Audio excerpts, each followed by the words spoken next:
সুপ্রিয় দর্শক, এই মুহূর্তের সবথেকে বড় খবর।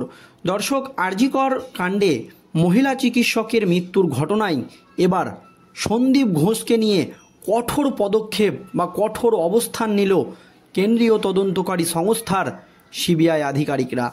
দর্শক, আপনারা সকলেই জানেন, আরজিকর কাণ্ডে এই মহিলা চিকিৎসকের মৃত্যুর ঘটনায় রাজ্য রাজনীতি যখন তোলপাড়, তখন এই সন্দীপ ঘোষের পদত্যাগের দাবি উঠেছিল বা জুনিয়র চিকিৎসকরা এই সন্দীপ ঘোষের পদত্যাগ এর দাবি করেছিল।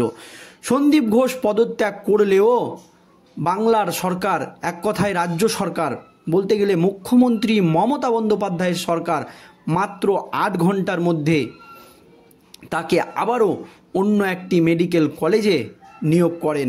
এরপরই আগুনে ঘি ঢালার কাজ করেন মুখ্যমন্ত্রী মমতা বন্দ্যোপাধ্যায়। তারপরেই এই আন্দোলন তীব্র আকার ধারণ করে। এরপরই রাজ্য পুলিশের হাত থেকে তদন্তভার তুলে দেওয়া হয় কলকাতা হাইকোর্টের নির্দেশে সিবিআইয়ের হাতে। আর তারপরই এই সন্দীপ ঘোষকে নিয়ে একের পর এক তথ্য উঠে আসতে থাকে। এবার সন্দীপ ঘোষকে নিয়ে কঠোর পদক্ষেপ নিতে চলেছেন কেন্দ্রীয় তদন্তকারী সংস্থার সিবিআই আধিকারিকরা। কি পদক্ষেপ দর্শক দেখুন। আরজিকর কাণ্ডে চেস্ট ডিপার্টমেন্টের বিভাগীয় প্রধান এবং অ্যাসিস্ট্যান্ট সুপার সহ অন্য আধিকারিকদের মোবাইল ফরেনসিক পরীক্ষার জন্য পাঠাবে কেন্দ্রীয় তদন্তকারী সংস্থার সিবিআইয়ের আধিকারিকরা। একই সঙ্গে প্রাক্তন অধ্যক্ষ তার অফিসে যে কম্পিউটার ব্যবহার করতেন তার ফরেনসিক পরীক্ষা করাতে চাইল এজেন্সি। তরুণী চিকিৎসকের দেহ উদ্ধারের পর কোনো কিছু জড়িয়ে দিয়েছেন কিনা বা কোনো কিছু কম্পিউটার থেকে সরিয়ে দিয়েছেন কিনা সেটাও খতিয়ে দেখতে চাইছে কেন্দ্রীয় তদন্তকারী সংস্থার আধিকারিকরা। অধ্যক্ষ সন্দীপ ঘোষের ফোনও ফরেনসিক পরীক্ষা করাতে তৎপর সিবিআই। ইতিমধ্যে আরজিকর কাণ্ডে অভিযুক্ত সঞ্জয় রায় ঘনিষ্ঠ এক এএসআইয়ের বয়ান রেকর্ড করল সিবিআই। সূত্রের খবর, 4th ব্যাটালিয়নে ওই পুলিশ কর্মীর ঘরেই থাকতেন সঞ্জয়। ঘটনার আগে ও পরে সঞ্জয়ের গতিবিধি, বডি ল্যাঙ্গুয়েজ জানতেই ওই পুলিশ কর্মীকে জিজ্ঞাসাবাদ করে কেন্দ্রীয় তদন্তকারী সংস্থার আধিকারিকরা।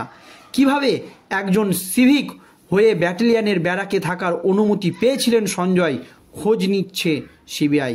কেন পুলিশ কর্মী অভিযুক্তকে ঘরে থাকতে দিয়েছিল তাও জানতে চাইছে কেন্দ্রীয় তদন্তকারী সংস্থার আধিকারিকরা। ঘটনার আগে ও পরে সঞ্জয়ের সঙ্গে পুলিশ কর্মীর সাক্ষাৎ নিয়েও প্রশ্ন রয়েছে। সেক্ষেত্রে দুজনের ফোনে কথা হয়েছে কিনা কল ডিটেলস রেকর্ড থেকেও তা খতিয়ে দেখা হচ্ছে। এইদিকে শনিবার প্রায় 13 ঘন্টা পর সল্টলেকের সিজিও কমপ্লেক্সে বেরিয়ে আরজিকর হাসপাতালের সদ্য প্রাক্তন অধ্যক্ষ সন্দীপ ঘোষ শনিবার সকাল 10টা নাগাদ সিবিআইয়ের দপ্তরে যান সন্দীপ। এরপর সেই রাতে 11:15 নাগাদ সন্দীপ সিজিও থেকে বেরোন। শনিবার সকালে সন্দীপ ছাড়াও কলকাতা পুলিশের 3 কর্মী ও সিজিওতে গিয়েছিলেন। সিবিআই সূত্রের খবর, রবিবার সকালে সন্দীপকে আবার ডাকা হয়েছে, চলছে জিজ্ঞাসাবাদ। আর এই আবহে সন্দীপ ঘোষকে নিয়ে এবার কঠোর পদক্ষেপ নিতে চলেছেন রাজ্যের স্বাস্থ্য সংস্থা। প্রবল চাপে রয়েছেন, আপনারা জানেন, মুখ্যমন্ত্রী মমতা বন্দ্যোপাধ্যায়। এরপরই সন্দীপ ঘোষকে নিয়ে একেবারে বড় সড়ো পদক্ষেপ, যাতে করে প্রবল বিড়ম্বনায় পড়েছে সন্দীপ ঘোষ।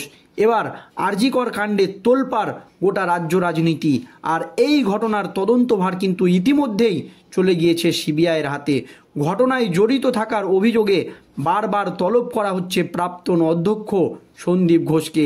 আর ইতিমধ্যেই তার বিরুদ্ধে একেবারে কঠোর পদক্ষেপ নিল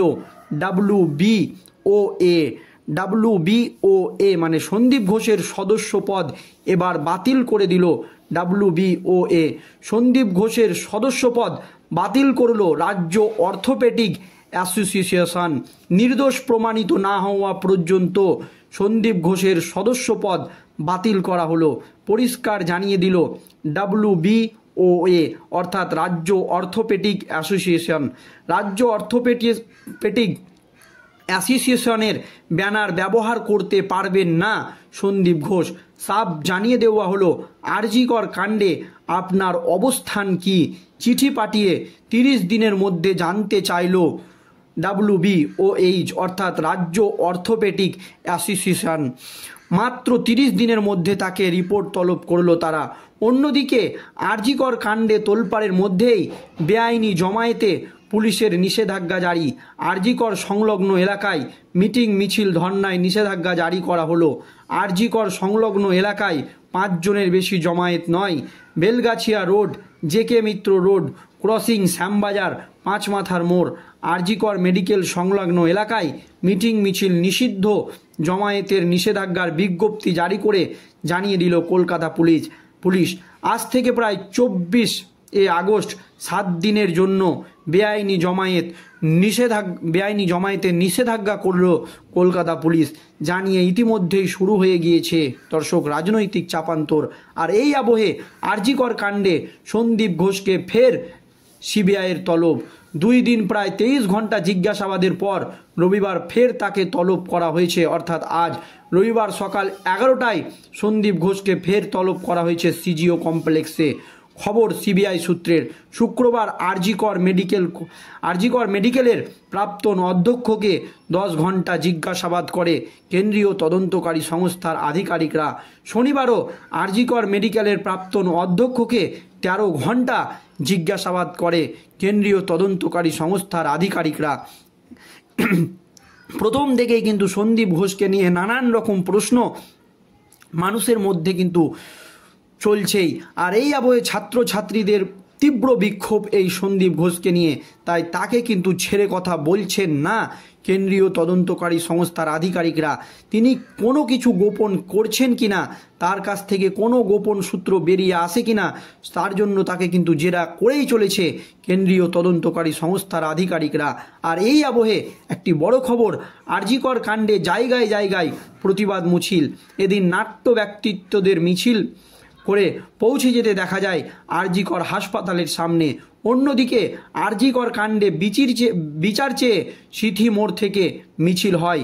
আরজি কর কাণ্ডে বিচার চেয়ে মধ্যরাতে ফের প্রতিবাদ হাওড়া মন্দিরতলা জমায়েতে।